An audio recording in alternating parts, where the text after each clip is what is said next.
I'm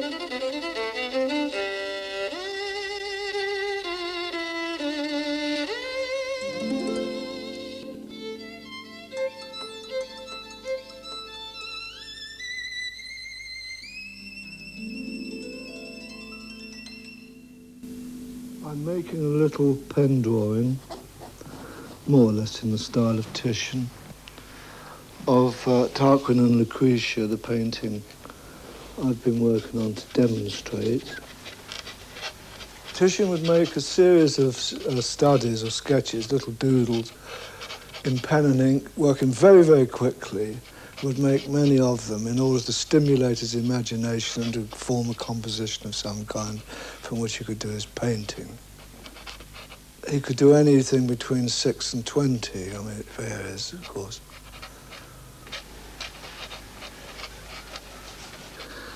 Titian was born in a little village in the northern part of Italy. We think he was born about 1477. He lived an extremely long life, nearly 100 years apparently.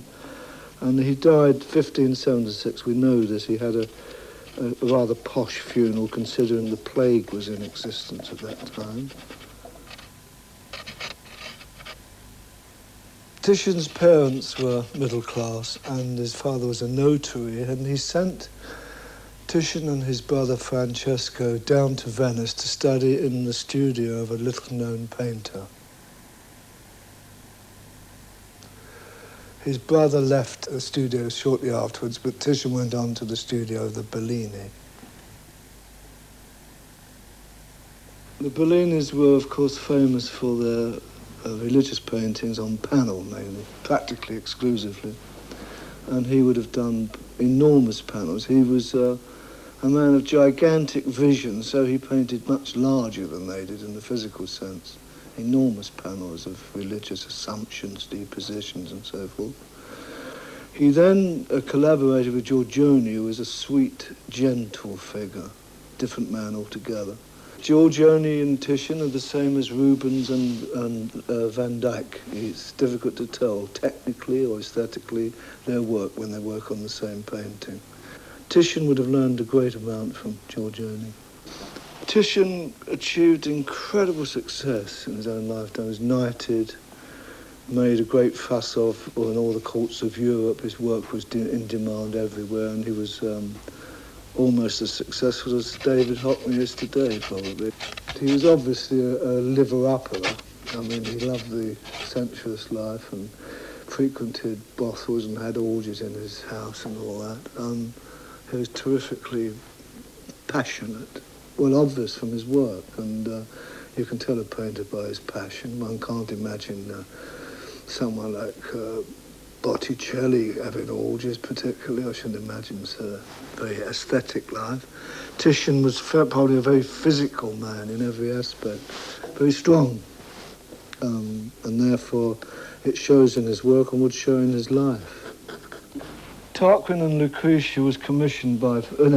Tarquin and Lucretia was not commissioned in that sense by Philip II. He was just asked him to paint some pictures of a semi-erotic nature. And of course, as is always the practice, that most artists of this kind are asked to paint naughty pictures by naughty patrons. And of course, they made either religion the excuse to create nudity, or they went in for the secular and were blatantly erotic in their depiction of scenes. And in the case of Lucretia and Tarquin, it is sex and violence. And this isn't why I've chose to paint it, but I mean, you can see the enormous amount of serious thought that went into creating this very human relationship. It's all created in just two simple figures in an action which depicts violence. But the actual movement of drapes and all the ancillary things around it that go to make up the picture, you know, all tell a story. Every stroke in it has a meaning. From a few preliminary sketches, Titian would have achieved this line drawing, which would probably be carried out by apprentices of some kind. Either prick and pounce or tracing, probably prick and pounce. This is a lot of little dots on a piece of paper they bounce through chalk, creating a movement like that.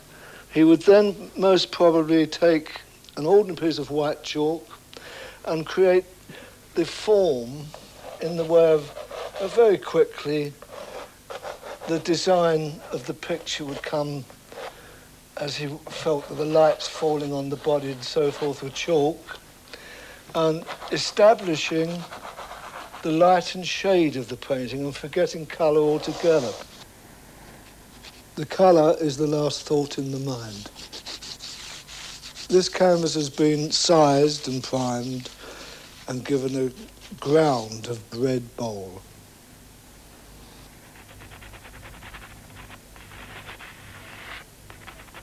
So he would establish more or less his light and dark areas, as I'm doing here very quickly, and then he would pick up tempera, grisaille, and I'll show you one finished.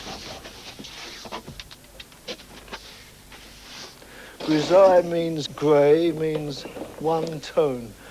This painting is achieved by the pure use of white, nothing else. It is used by the thickness and thinness of the colour, the impasto, the thick pieces, being built up to create a kind of bas-relief of tone. The thinner places are the canvas left, the red bole underpainting, so it was thick, blending out into the half-tones, into the shadows. And having achieved this with a lot of concentration and thought, but done with great speed, this took, I think, about 3 hours, 2 or 3 hours to achieve. He would have taken probably less time being a greater painter. On this, he would use the tempera. Now, I've got egg tempera here, and one of the great secrets of the old chaps was the use of green in the flesh. Where the flesh touches the bone closest, the tendency is for a greenish appearance to happen. If you paint a skull under a face, it has more strength and guts than just painting a superficial Max Factorish type thing. This is an old practice. It's practiced in icons. Now, I've put that on quite arbitrarily, but with this, you can wipe off and create a kind of skull under there, and using, of course, the back of the head skull. The hair is a superficiality. And once this has gone through the whole painting, it lends a kind of tonal quality that can be painted upon after. I'm gradually building up a thick impasto. The modern techniques use things like, say, the palette knife, which is quite good, Rembrandt and Titian, both experts in the use of the palette knife. But of course it's a little bit hit and miss for drawing delicate form. At this stage of the painting, called the imprimatura, was probably done by one of the apprentices, because Titian worked in a studio full of people. There were as many as 30 men would work there, from the top painters right down to the little boys who ground the colours and prepared palettes. Each person worked for, roughly speaking, 7 to 9 years apprenticeship, and they would go forth in their own way to form their own studios and their own practices. And the hair catches the light. There are little curls down here. Then he comes onto metal. This is a gold gilt tip. These are highlighted. Then there's a ring here in the forefinger. So you make a ring. Then there's a sharp blade, and he's not unsubtle enough to bring this light right through to the end. This would be crude. Imagining something up there's breaking this, he has a darting, bouncing light to the point. I'm shaking. This is one of the great pieces of art. Any staff, any straight object, instead of doing the whole thing You do a bit, leave a bit, do a bit, and the eye bounces along there. It's practiced in landscape painting in mountains and hills by the great masters. We have light, reflected light, caught upon this forearm. He would spend considerable time on that. That the original has red on the stockings, and this is not the final red. I emphasize this is a touch of red here and there in tempera to give. I'm scrubbing it on loosely, leaving the shadow of the green, which will receive a glaze of alizarin crimson later to create form. You will see how the colour, the red, immediately registers in a terrifyingly pungent colour because of the relative cold colours around it. But it's necessary to establish early on the colour relationships. All colour is relative. You can make green look like red and red look like green with relative colours, certain effects.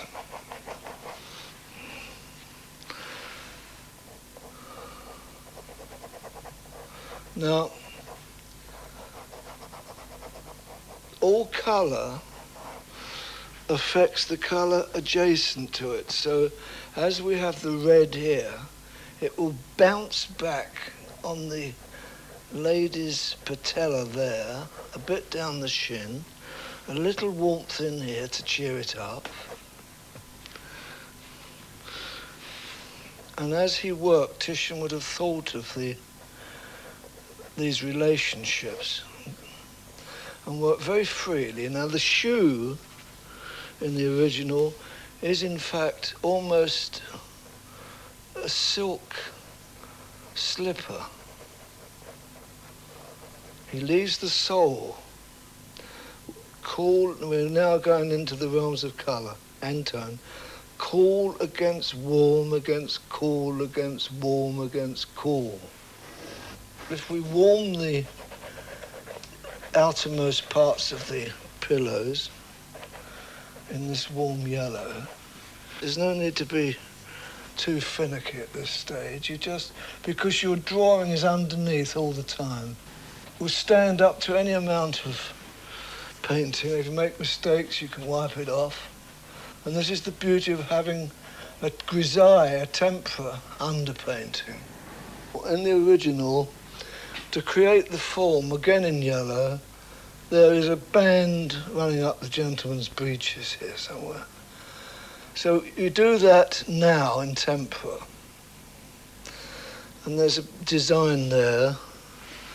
This is indicated with a few bright yellow strokes because they will be toned down when it's glazed eventually.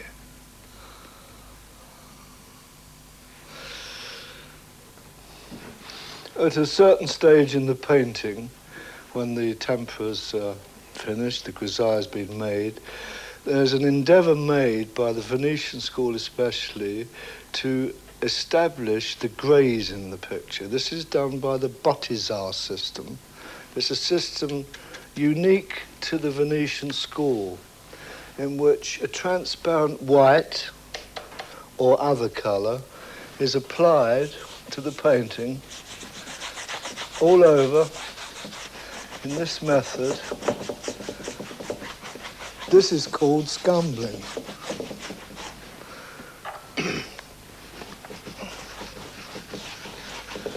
Usually the apprentice would do this. They had large brushes. Remember, the Venetians worked on an enormously large scale, the largest known to history of art. 40 or 50 feet by 30 or 40 feet. And by applying this colour all over. It's in fact a complete scumble. It was beaten out with brushes and sponges. You cannot obtain greys in any other way. This has never been, I shouldn't imagine, has ever been shown for centuries. This technique is completely lost. All the highlights are white, so that again we get the depth. You see, observe a bit like this, how crude the red becomes when without the scumble. And this can be gently softened back.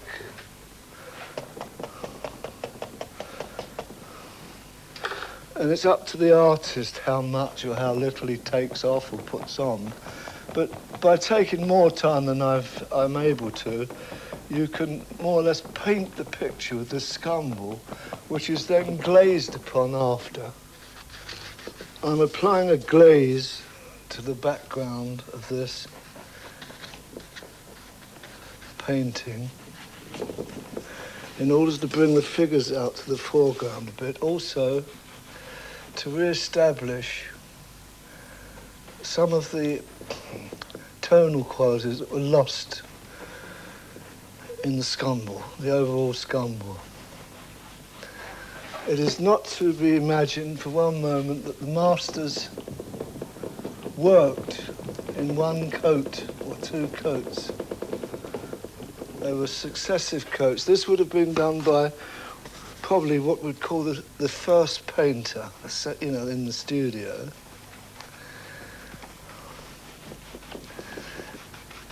And Titian would wait until all these successive coats had dried, and then he would paint in alla prima, which means in one go, at the end of it all.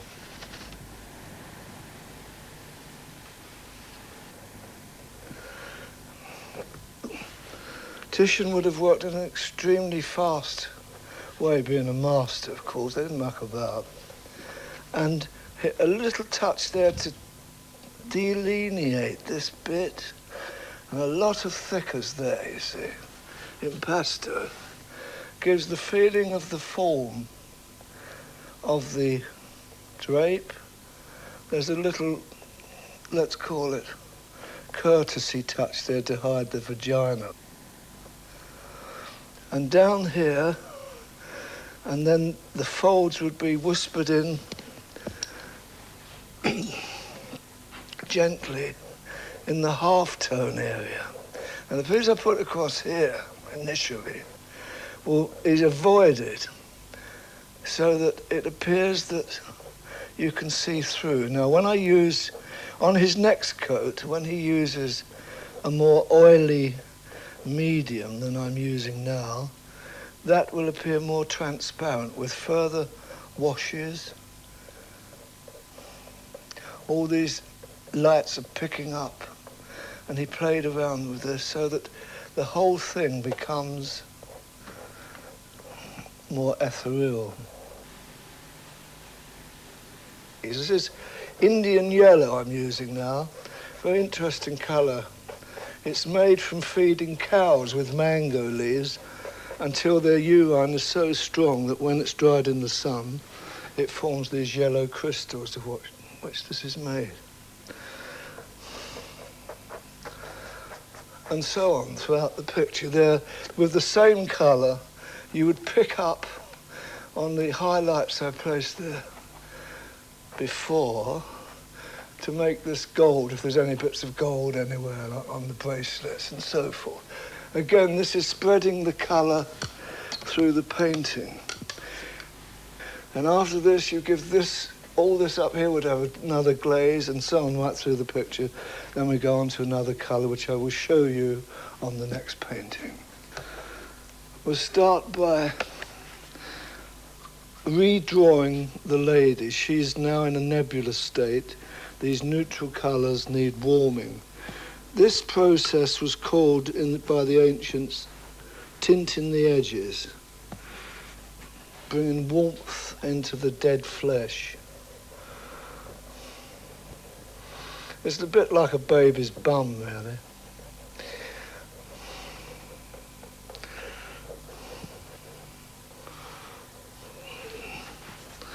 Where flesh meets flesh, a warmth comes. Where there is heavy flesh, blood makes for warmth. Titian used a lot of painters use their fingers to blend, just as ladies make their faces up. They warm it up with a little tinge. Whilst we're on that, we'll make this gentleman a little warmer.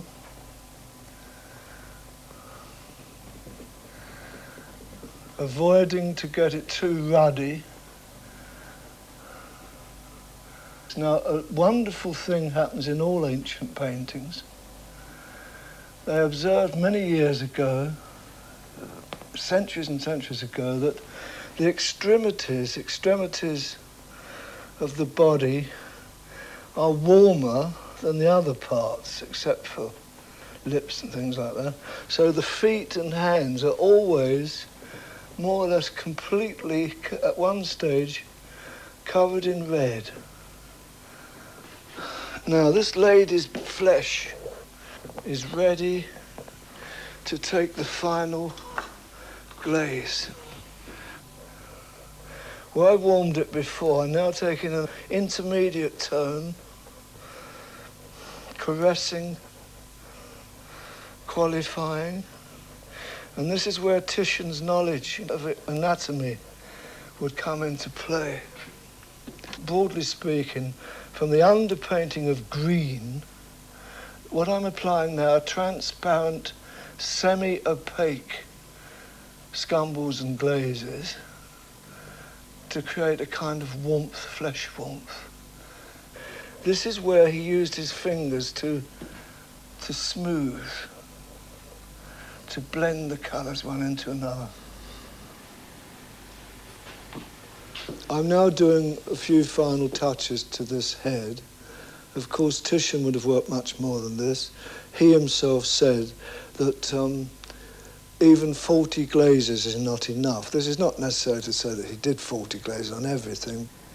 This area here, most probably glazed very lightly, right through, and then stippled out. I'm using this, but it's a piece of sponge, but Titian would have used a badger blender. The badger blender was used extensively in ancient painting because of the property of taking off the superfluous and tamping out the colours so that they blended together, hence the name badger blender. The whole of this area, after it's been caressed with the soft hairs of the blender, are then picked up again with a sable or bristle. Incidentally, if you can't afford to buy sable brushes and you soak a bristle brush for 48 hours in cold water and beat the ends out, you will have a very cheap and excellent soft brush. The ancients knew this and they used this. It saves an enormous amount of money. And there we have the more or less finished article. There's much more I could do to this painting. Obviously, there isn't time in the available space allotted, but Titian incidentally signed his name inside the shoe, and he would have gone over it until he was completely satisfied, as near as one can be, with his work, probably some months. I would like to have spent another several weeks on this myself.